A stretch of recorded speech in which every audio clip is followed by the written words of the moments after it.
રાજકોટ જિલ્લાના ધોરાજી અને ઉપલેટાના પૂર્વ કોંગ્રેસ ધારાસભ્ય અને રાજકોટ જિલ્લા કોંગ્રેસ પ્રમુખ એવા લલિતભાઈ વસોઈએ આજે પાયલને ન્યાય આપો તેવા બેનરો લગાડેલી પતંગો ઉડાવવામાં આવી હતી।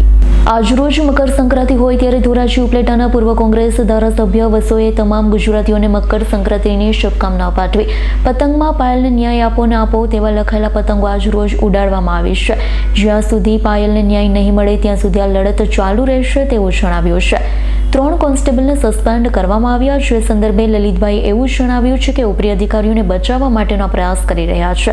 જવાબદાર અધિકારીઓએ જ્યાં સુધી કડક પગલાં લેવામાં નહીં આવે ત્યાં સુધી લડત ચાલુ રહેશે।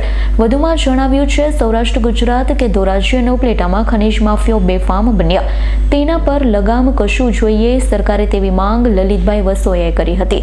2 મુદ્દા ઉપર લલિતભાઈ વસોએ જણાવ્યું છે 3 કોન્સ્ટેબલને સસ્પેન્ડ કરવામાં આવ્યા તેના કરતાં અધિકારીઓમાં જવાબદાર છે તેના પર પગલાં સરકારે લેવા જોઈએ। સૌરાષ્ટ્ર ગુજરાતમાં ધોરાજી ઉપલેટામાં જે ખનીજ માફિયાઓ બેફામ બન્યા છે તેના ઉપર પણ સરકારે યોગ્ય પગલાં લેવા જોઈએ। સત્તાના માધ્યમ સરકારમાં જ બેઠી છે તેનો પેચ કાપવા માટે અને પાયલને ન્યાય મળે તે માટે આ પતંગ ઉડાડવામાં આવી છે।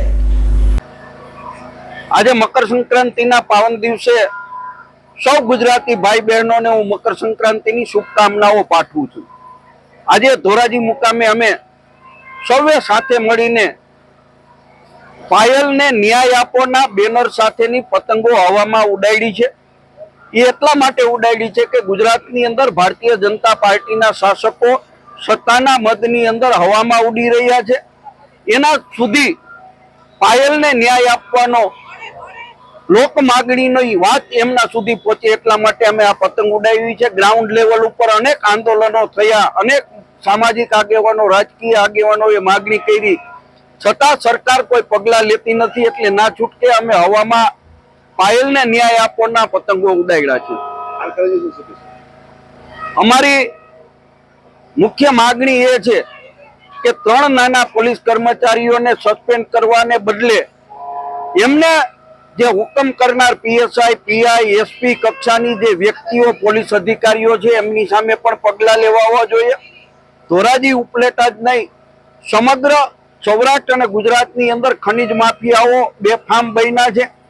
પોલીસ મહિનામાં 15 દિવસે એકવાર કોઈ જગ્યાએ ખનીજ માફિયાઓ ઉપર રેડ કરીને અમે ખનીજ ચોરી અટકાવી રહ્યા છીએ ના દાવા કરે છે, પરંતુ સમગ્ર સૌરાષ્ટ્ર અને ગુજરાતની અંદર ખનીજ ચોરી બેફામ ચાલે છે। સરકારે એમના પણ પતંગો કાપવા જોઈએ એવી અમારી માંગણી છે।